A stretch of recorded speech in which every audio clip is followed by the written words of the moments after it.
Jackson was an ordinary man, yet his heart was full of love and responsibility. He was a devoted husband and a caring father, someone whose entire world revolved around his small family. His life felt complete, filled with laughter, warmth, and joy. At the center of his world stood Dina, his loving wife, and their 2 little daughters. Nova, the eldest, was only 3 years old, always full of mischief and laughter. The younger one, Sophia, barely 2, clung to her mother with innocent eyes that could melt anyone's heart. Together, they made Jackson's life a paradise. Their mornings were always filled with simple happiness. Dina would be in the kitchen preparing breakfast while the girls ran around the house playing, their giggles echoing in every corner. Jackson would get ready for work, take a moment to kiss his wife, and hug his daughters tightly before leaving. Every day felt like a blessing, every smile a gift from life.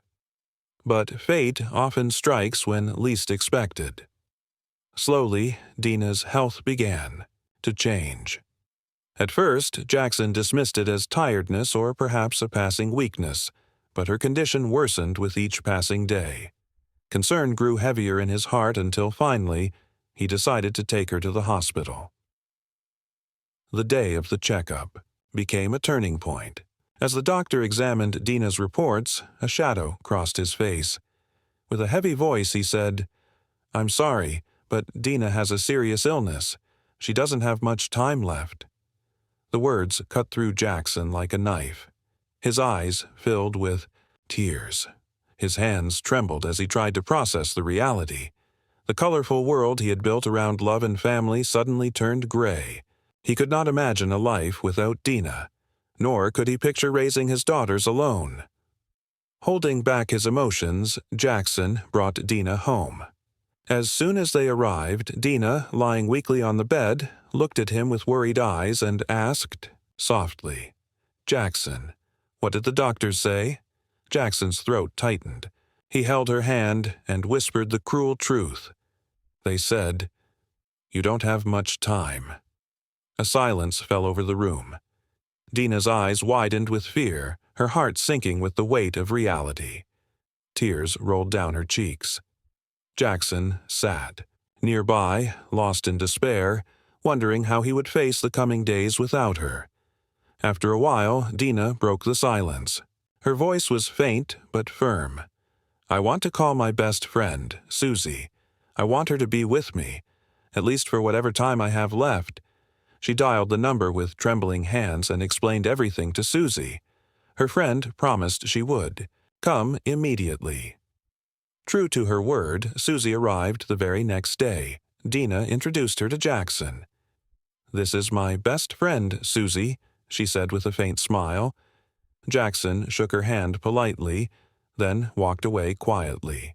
Dina turned to her friend and said, "Stay with me, Susie. Stay with me until my last breath." She then showed her daughters proudly. "These are my girls, Nova and Sophia. They are my whole world." As days passed, Dina's condition worsened. One evening, when Jackson was away, her health declined suddenly.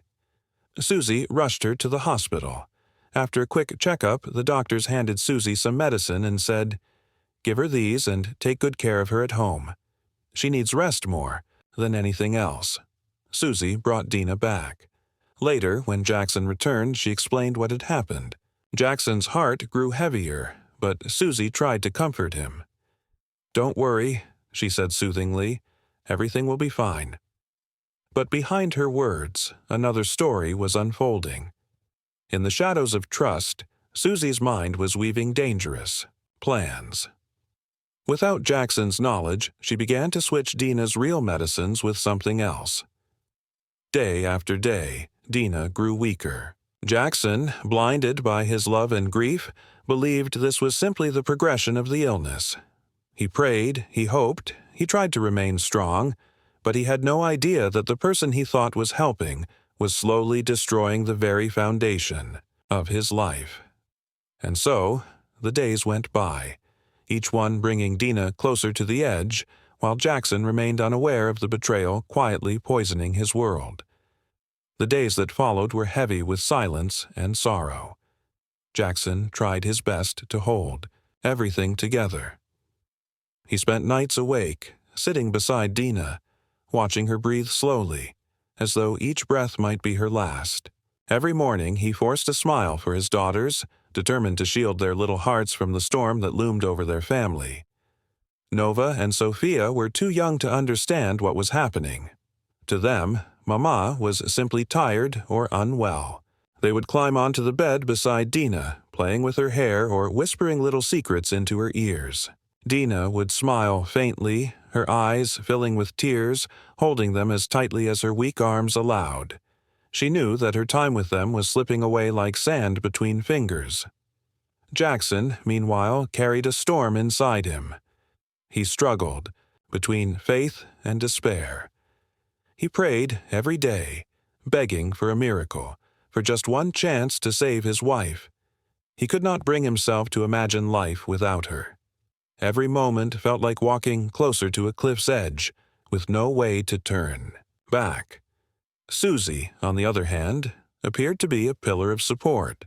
She cooked, cleaned, and stayed close to Dina as though she truly cared.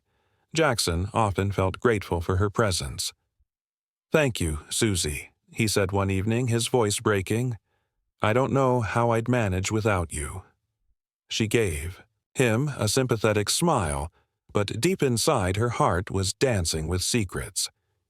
Each time she replaced Dina's real medicines with her own poison choices, she felt a cruel satisfaction. To the world, she was a friend, but in truth, she was tightening the noose around Dina's life. One night, Dina's condition took a sudden turn for the worse. Her breathing grew shallow, and her skin turned pale. Jackson panicked and immediately called for an ambulance. Susie quickly stepped in, offering to go along, but Jackson shook his head firmly. "No, stay with the girls. They need someone here. I'll take Dina myself."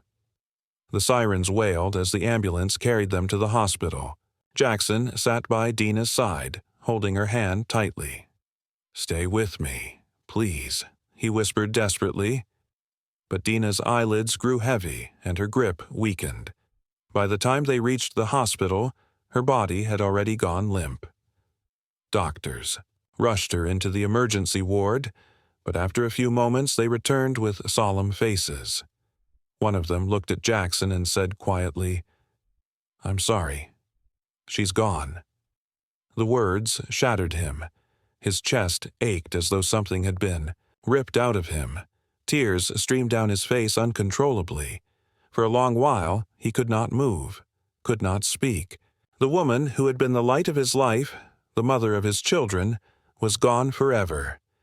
Jackson somehow gathered enough strength to take Dina's body back home. As he entered the house with tear-stained eyes, Susie pretended to be shocked. She placed her hands over her face and began to weep dramatically. "What happened? Why are you back so soon?" Through broken sobs, Jackson replied, "Dina, she's no more. She left us." Susie cried in front of him, holding his arm as if she shared his pain, but inside she was celebrating her victory. Jackson, blinded by grief, could not see through her mask. He hugged his daughters, who clung to him in confusion, sensing only that something terrible had happened.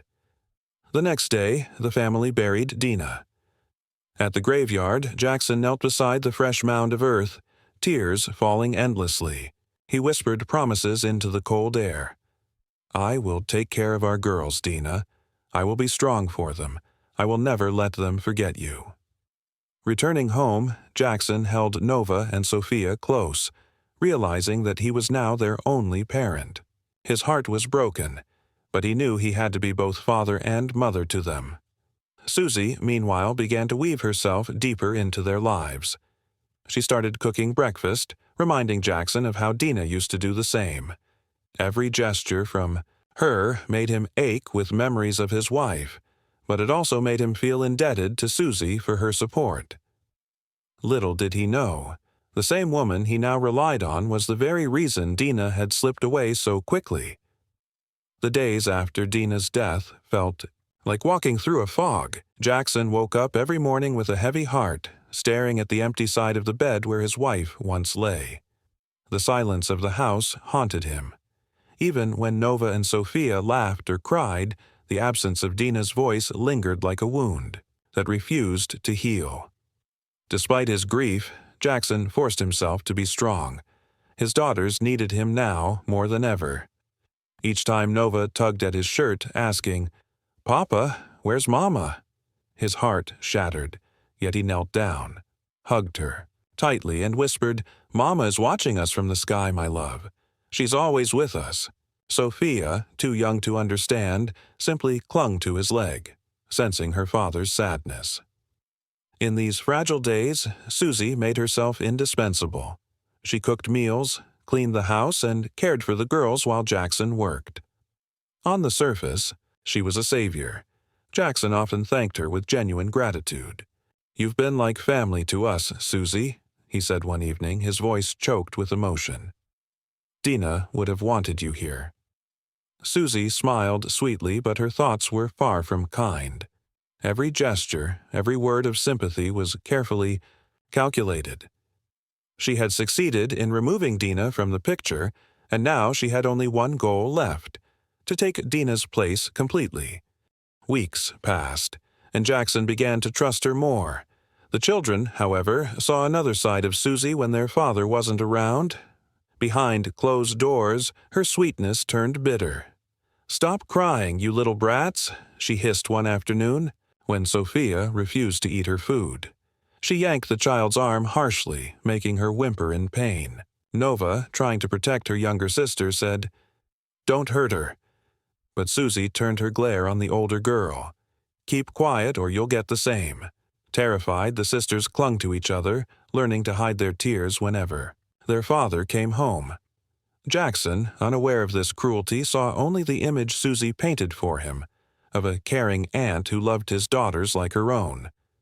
At work, Jackson tried to focus on his job, but his mind often drifted home.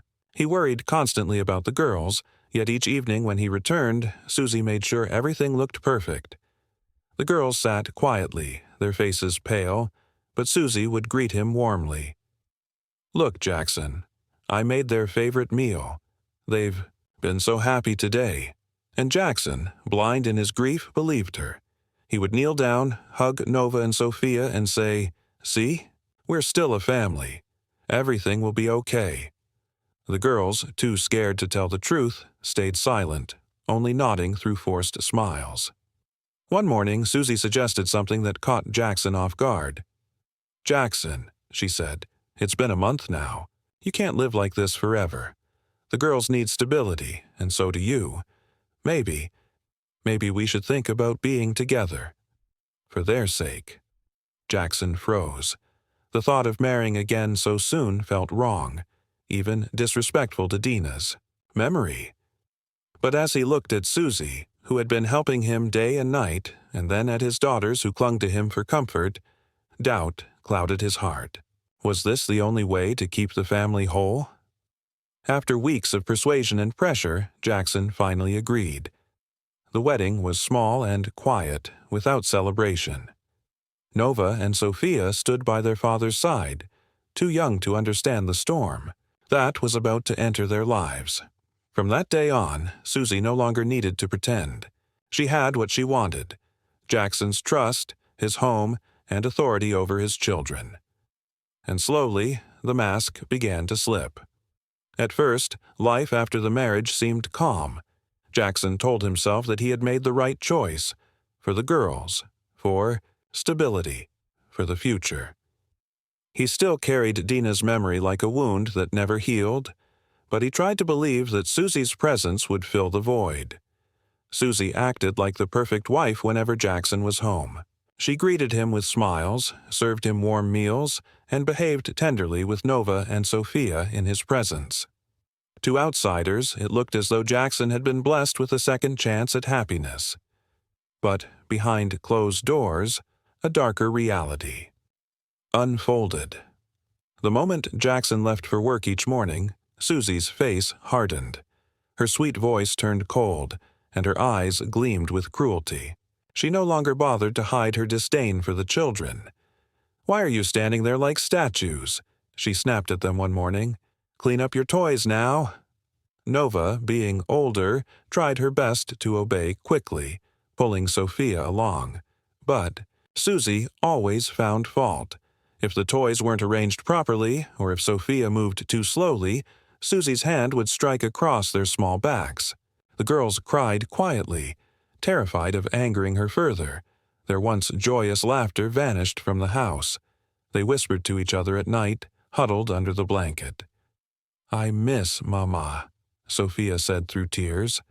Nova hugged her tightly, whispering, "We have to be brave. Papa doesn't know. If we tell him, she'll hurt us more." Jackson, blind to the truth, noticed only small things. A bruise on Nova's arm, fear in Sophia's eyes when Susie raised her voice. But whenever he asked, Susie quickly covered her tracks. "Oh, that?" she laughed lightly when he pointed. At Nova's bruise. She fell while playing. Kids are always bumping into things. Jackson wanted to believe her, though a nagging unease grew inside him. He loved his daughters dearly, but grief had made him vulnerable. Susie's ability to act like a caring mother in front of him clouded his judgment. As weeks passed, Susie began to change in other ways too. While Jackson worked long hours, she found excuses to leave the house. "I need groceries," she'd say, dressing carefully before heading out. Sometimes she was gone for hours. The girls were left alone, trembling in fear, waiting for her return. When Jackson questioned her, she smiled innocently. "I was running errands for the house, dear. You work so hard. I don't want to trouble you with small things." Jackson nodded, though doubt lingered in his heart. One evening, after a particularly long day, Jackson came home to find the girls unusually quiet. They didn't run into his arms as they normally did. Instead, they sat silently in a corner, their eyes red from crying. "What's wrong, my loves?" he asked gently, kneeling down. Before they could answer, Susie stepped in quickly. "Oh, they were just tired. I told them to rest. You know how children are." Jackson kissed their foreheads, still unconvinced, but he let it go. That night, as he lay in bed, he couldn't shake the uneasy feeling gnawing at him. Something was wrong. His daughters weren't the same. Their joy, their innocence, it was fading. And though he didn't want to admit it, the change seemed to have begun. After Susie entered their lives, still he told himself he might be overthinking. Grief, stress, and the struggle of raising children alone were enough to cloud his mind. He needed to trust Susie. After all, hadn't she been by his side during his darkest days? But in his heart, a seed of suspicion had been planted. And it was only a matter of time before the truth would start to reveal itself. The weeks that followed brought even greater unease into Jackson's life. Though Susie continued to play the role of a devoted wife whenever he was home, there were cracks in her performance, small details that Jackson began to notice. She often spent long hours outside the house, offering vague explanations. "I had to meet a friend," she'd say, or "the store was busier than usual." Sometimes she came back with only a few groceries, even though she claimed to have been gone for half the day. At first, Jackson ignored it. He wanted to trust her, to believe that Susie truly cared for his family. But deep inside, something gnawed at him. Dina's death had already scarred him with doubt and fear, and now his instincts whispered that something wasn't right. Meanwhile, Susie's hidden life flourished. When Jackson left for work, she would dress carefully, applying makeup, choosing clothes that weren't meant for a housewife's chores. After dropping the girls at a neighbor's for a few hours, or sometimes leaving them alone entirely, she would drive across town to meet the man who had been waiting all along, her secret lover. They met in restaurants, cafes, and hotels, laughing together as if no shadows hung over them. In hushed voices, they spoke of plans, of the future, of the wealth that would soon be theirs. Susie whispered, "It was easier than I thought. Dina is gone, Jackson is mine, and soon his money and property will be ours too." Her lover smirked, raising his glass. "All that's left is to get rid of Jackson. Then nothing will stand in our way." Unbeknownst to Susie, the walls of deceit were slowly closing in. Back at home, Jackson began to notice the subtle changes in his daughters. Nova, once lively and playful, had grown quiet, withdrawn. Sophia clung to him more than ever, refusing to let go when he left for work. Their eyes seemed to plead with him, but whenever he asked what was wrong, they only shook their heads in silence. One night, after putting them to bed, Jackson sat alone in the living room, staring at the empty space where Dina once sat. His heart ached with memories, but more than that, a question burned inside him. Had he made a terrible mistake by trusting Susie? The next morning, he decided to test his suspicion. Instead of going to work, he told Susie he had an important meeting in another part of the city. He kissed his daughters goodbye and stepped out, but instead of driving to the office, he parked his car nearby and waited. Hours later, his patience was rewarded. Susie emerged from the house, dressed elegantly, far different from her usual home attire. She got into her car and drove away. Jackson followed quietly, his heart pounding in his chest.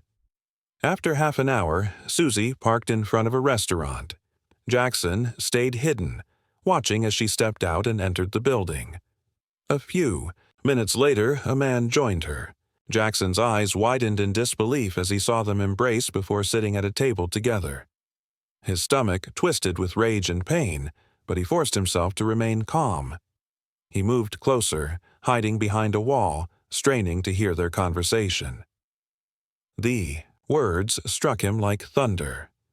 Susie and the man spoke openly about Dina, laughing cruelly about how she had been removed from the way. They spoke of Jackson as if he were nothing more than an obstacle to be eliminated. Jackson's hands trembled as he pulled out his phone, recording every word.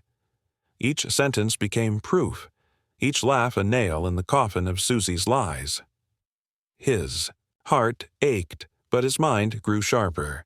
He could no longer allow himself to be blind. By the time Susie left the restaurant, Jackson's world had already changed. His grief had been replaced by determination. He had the evidence. Now he only needed the courage to use it. The discovery at the restaurant burned in Jackson's heart like fire. For hours after following Susie and recording her conversation, he sat alone in his car, staring at his phone. The evidence was clear. Susie had betrayed him. She had not only destroyed his trust, but had played a part in Dina's death. But Jackson knew he needed more than just words. He needed undeniable proof, not only of Susie's affair, but also of the way she treated his daughters when no one was watching. That night, Jackson returned home pretending as though nothing had happened. Susie smiled sweetly, serving him dinner, while the girls sat quietly, avoiding her eyes. Jackson forced himself to act normal, though inside his chest, anger boiled. He kissed his daughters goodnight and whispered softly, "Don't worry, Papa is here." The next morning, Jackson decided to stay hidden once again. He told Susie he had an important out-of-town project and might not return until late. Instead of going anywhere, he parked discreetly near the house and waited. Not long after he left, Susie's mask slipped. Inside the home, the girls moved nervously, knowing their father was gone. Susie's voice rang out, sharp and cruel. "Why are you sitting there like fools? Did I not tell you to clean the living room?" Nova tried to explain. "We were going to, but Sophia is—" "Silence," Susie barked, slapping Nova across the face. The sound echoed in the room. Sophia began to cry, rushing to her sister, but Susie yanked her by the arm. "Stop crying, or I'll give you something to cry about." Jackson, peering through the window from outside, felt his blood run cold. His fists clenched as he watched his daughters suffer. Every instinct screamed at him to rush in and stop it, but he held back, pulling out his phone instead. With trembling hands, he recorded everything, The yelling, the hitting, the tears. This was the proof he needed.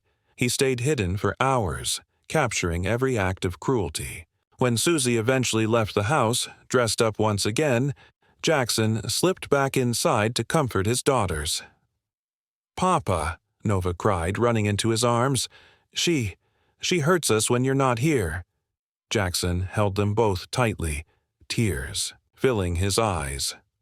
"I know, my loves. I saw everything. But listen to me. You must be brave for a little longer. I promise you, I won't let her hurt you anymore." The girls clung to him, their small arms trembling with relief. From that day forward, Jackson became more careful. He collected every piece of evidence he could, recordings of Susie's secret meetings, videos of her mistreatment toward the children, and even receipts that proved her lies about errands. Each night, he lay awake in bed beside her, pretending to sleep while she texted secretly on her phone. His hatred grew, but so did his patience. He knew he couldn't act in haste. For his daughter's safety, he had to be precise. Finally, the moment came when his collection of evidence was complete. On his phone were hours of recordings, messages, and confessions that revealed Susie's true nature. He had enough to take her down once and for all. That night, as Susie prepared for bed, Jackson looked at her and forced a smile. "You've been a great help to us, Susie. I don't know what I'd do without you." She smiled back, unaware that her days of deception were numbered. Inside, Jackson's resolve hardened. Tomorrow, he would go to the court. Tomorrow, he would show the world the monster hiding behind Susie's mask. And tomorrow, his daughters would finally be free. The morning of the court hearing dawned heavy and gray. Clouds hung low over the city, as if nature itself was preparing for the storm to come. Jackson rose before sunrise, his heart pounding with both fear and determination. Today was the day everything would change. He gently kissed Nova and Sophia on their foreheads as they slept. "Papa will fix everything," he whispered. "You won't have to cry anymore." As he dressed in a dark suit, his mind replayed the months of pain, Dina's sudden death, Susie's betrayal, his daughter's silent suffering. Every memory cut him like a blade, but it also gave him strength. He tucked the flash drive, holding all his recordings into his jacket pocket. That small device carried the truth, and the truth was his only weapon. When Susie came downstairs, she acted as if nothing was wrong. "Are you ready?" she asked, pretending to be the supportive wife. "Don't worry, everything will go smoothly." Jackson nodded calmly, though inside his chest his anger burned. He said nothing, allowing her to believe that she was still in control. The courtroom was packed with people, family members, neighbors, even strangers who had come to witness the case. The atmosphere buzzed with whispers. Some believed Susie's carefully constructed image of a grieving widow who had stepped in to help Jackson raise his daughters. Others suspected that something darker lay beneath her sweet smile. When the judge entered, silence fell. The proceedings began, and the lawyers presented their opening statements. Susie's attorney painted her as a noble woman, one who had sacrificed her own happiness to care for a broken family. Jackson sat still, listening, his jaw tight. Finally, it was his turn. Jackson's lawyer stood, clearing his throat. "Your Honor, what we are about to reveal will shock this court. We have irrefutable evidence that Susie not only betrayed her role as a wife and mother, but also abused the children she claimed to care for, and played a part in the death of Dina Jackson." Gasps filled the room. Susie's smile faltered for the first time. One by one, the recordings played on the large screen. First came the video of Susie meeting her lover in the restaurant. Her laughter rang through the courtroom as she spoke of Dina's death and her plans to take Jackson's wealth. Then came the footage of her slapping Nova, yanking Sophia's arm and shouting at the girls with venom in her voice. The courtroom erupted in outrage. Mothers covered their mouths in shock. Fathers shook their heads in anger. The judge banged the gavel repeatedly, demanding silence. Susie's face drained of color. She tried to protest. "These videos are fake. He's setting me up." But her trembling voice betrayed her. Jackson stood at last, his voice steady though filled with pain. "Your Honor, I welcomed Susie into my home after losing my beloved wife, Dina. I trusted her with my daughters, but instead of protecting them, she abused them. Instead of being faithful, she betrayed me. And instead of honoring Dina's memory, she laughed at her death." His words echoed in the silent courtroom. Nova and Sophia, sitting with a trusted family friend, watched their father with wide eyes. For the first time in months, they saw hope shining in his face. The judge leaned forward, eyes sharp with anger. "Mrs. Susie, the evidence against you is overwhelming. Not only did you betray your husband, but you endangered the lives of innocent children. This court will not allow such cruelty to go unpunished." Susie broke down, sobbing uncontrollably, her carefully crafted mask shattering. The lover she thought would stand by her was nowhere to be found. She was utterly alone. Jackson remained, strong, his hand resting over his heart as he looked toward his daughters. This battle had been for them, for their safety, for Dina's honor. And though the war was not fully over, he knew the tide had turned in his favor. The judge's gavel struck once more. This court will reconvene tomorrow for sentencing. Until then, Susie is to be held in custody. As the guards led her away, Susie's eyes met Jackson's. Fury, regret, and fear swirled within her gaze. But Jackson did not flinch. For the first time in a long while, he felt free. The next morning, the courthouse brimmed with tension. Reporters lined the steps outside, their cameras flashing as Jackson arrived, holding Nova and Sophia's hands tightly. The children clung to him, their small faces anxious but braver than ever before. They understood something important was happening, that today the shadows hanging over their family would finally lift. Inside the courtroom, Susie sat at the defendant's table. She no longer wore the proud smile that had once charmed neighbors and friends. Her makeup was smeared, her eyes hollow from a sleepless night in custody. She looked like a woman who had lost everything, because she had. The judge entered, his expression grave. The courtroom fell silent. "Mrs. Susie." Yair began.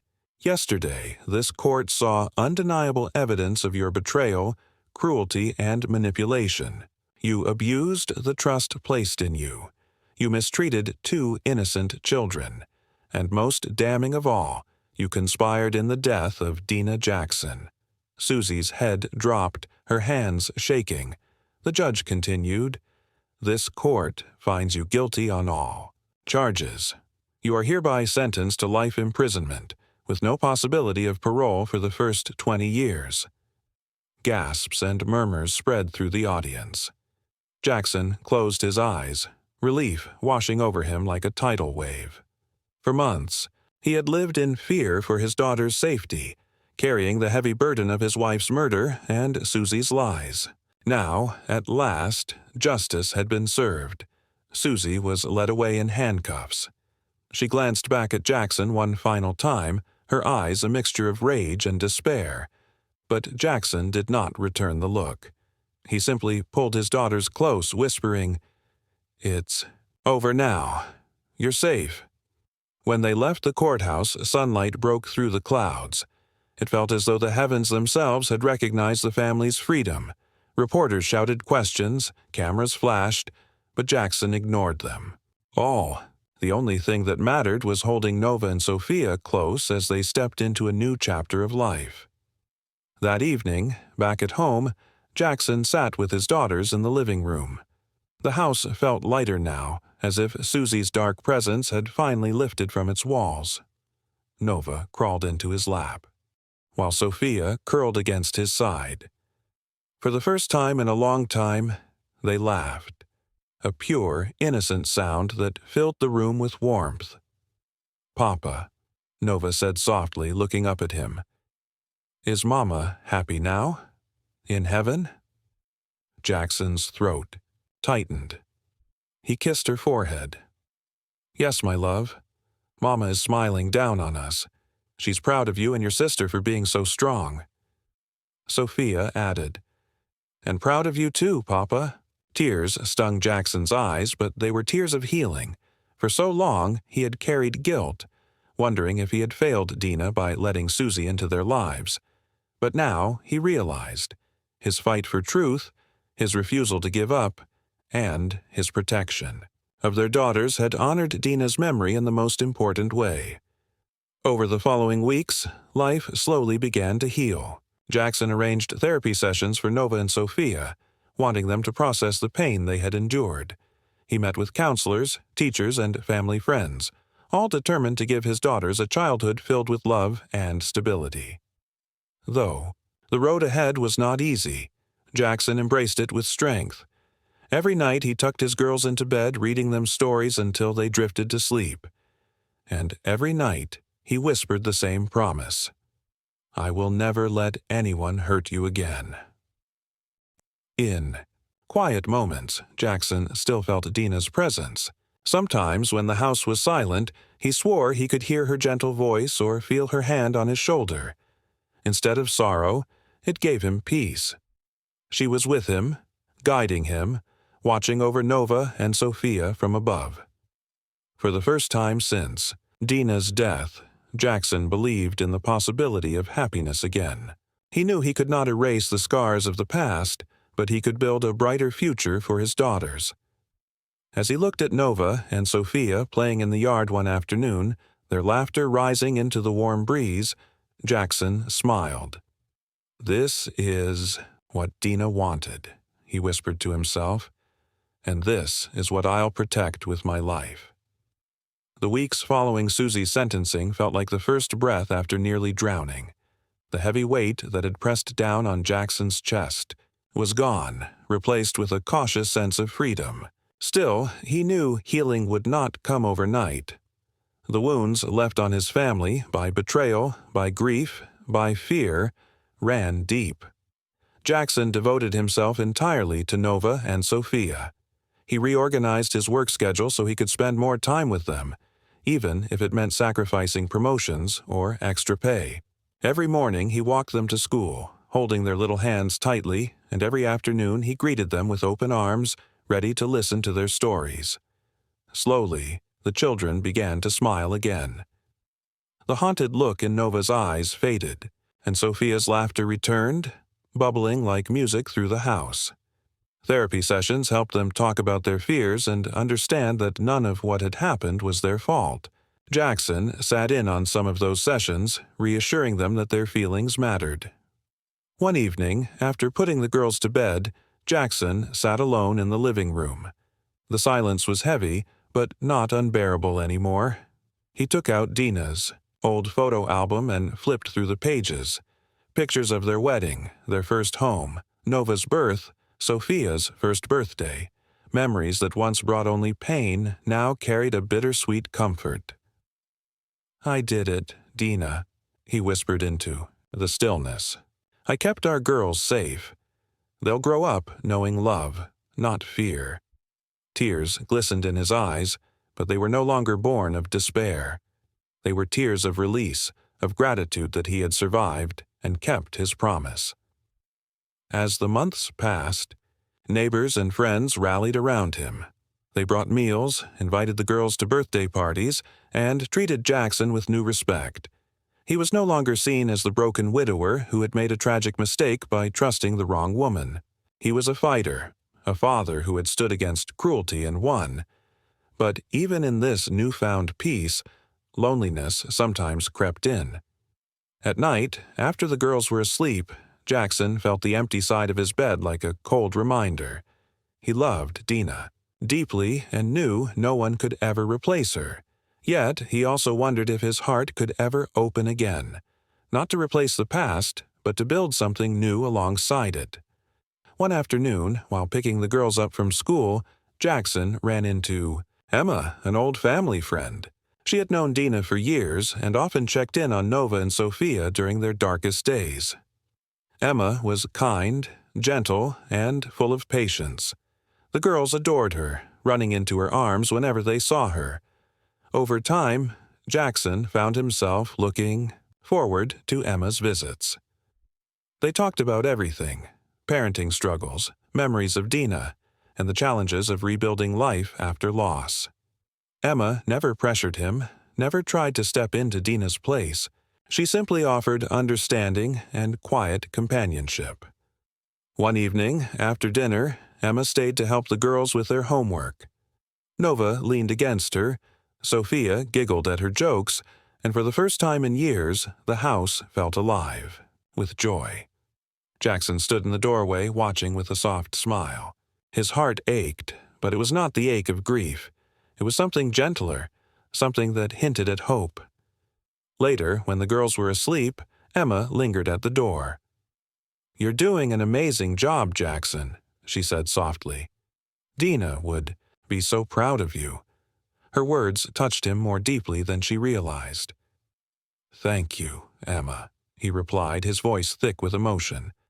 "I couldn't have done it without your support." As she left, Jackson stood under the quiet night sky, looking at the stars. He thought of Dina, of Susie's downfall, of his daughter's resilience, and he thought of the future, a future that no longer seemed impossible. For the first time in a long while, Jackson allowed himself to imagine happiness not just for his daughters, but for himself too. A full year had passed since the trial ended. The seasons had turned, bringing with them not only new weather but also new life for Jackson and his daughters. The shadows that once haunted their home had been replaced with laughter, warmth, and hope. On a bright spring morning, Jackson stood in the garden with Nova and Sophia. The girls were planting flowers, their small hands covered in dirt, their giggles echoing in the air.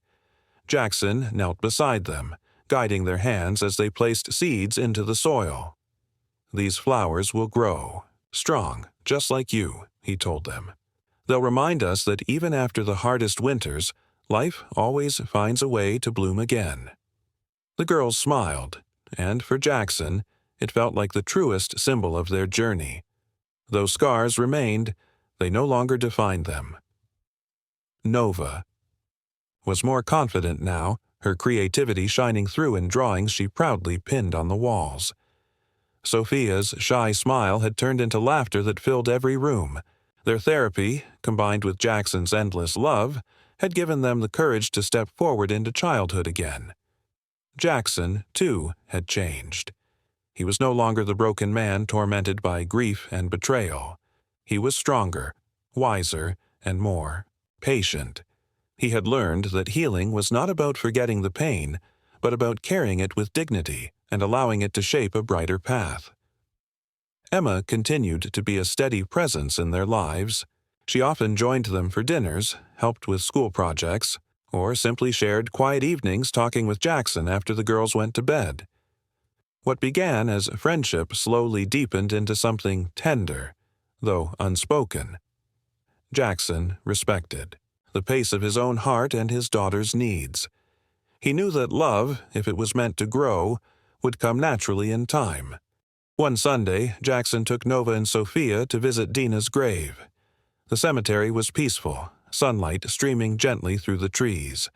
The girls placed fresh flowers on their mother's headstone, and Jackson stood behind them, his hand resting on their shoulders. "Hi, Mama," Nova whispered. "We miss you every day, but Papa takes good care of us." Sophia added softly, "We love you, Mama. Always." Jackson's throat tightened. He crouched beside them and spoke aloud, his words carried by the breeze. "Dina, our girls are thriving. They're strong, just like you. I promise you. I'll keep giving them the love and life you wanted for them. And I'll keep your memory alive in everything we do." As they left the cemetery, a sense of peace settled over him. He no longer felt like he was drowning in grief. Instead, he felt Dina's spirit beside him, a gentle reminder that love never truly dies. It transforms and continues to guide. Months later, the house was filled with celebration. It was Sophia's birthday, and the living room was decorated with balloons and streamers. Friends and neighbors gathered, the sound of joy filling every corner. Nova helped her sister blow out the candles, and Jackson clapped with pride, his heart swelling at the sight of their happiness. As the party ended and guests departed, Jackson stood by the window, watching his daughters chase each other in the yard. Emma joined him, her smile soft and full of warmth. "They've come so far," she said.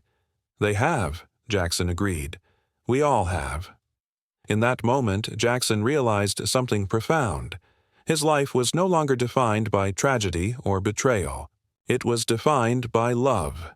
Love for his daughters, love for Dina's memory, and perhaps, slowly, love that was finding its way back into his heart again. That night, after tucking the girls into bed, Jackson sat quietly on the porch, looking up at the stars. He thought of Dina, of everything they had survived, and of the future waiting ahead. "Thank you," he whispered into the night, "for the lessons, for the love, for giving me the strength to carry on." The stars seemed to shine a little, brighter as if in answer. For the first time in years, Jackson felt whole. His story was not about loss anymore. It was about resilience, about rebuilding, and about the endless power of love. And as Nova and Sophia dreamed peacefully inside, Jackson closed his eyes and smiled, ready to embrace tomorrow with hope, with courage, and with a heart wide open.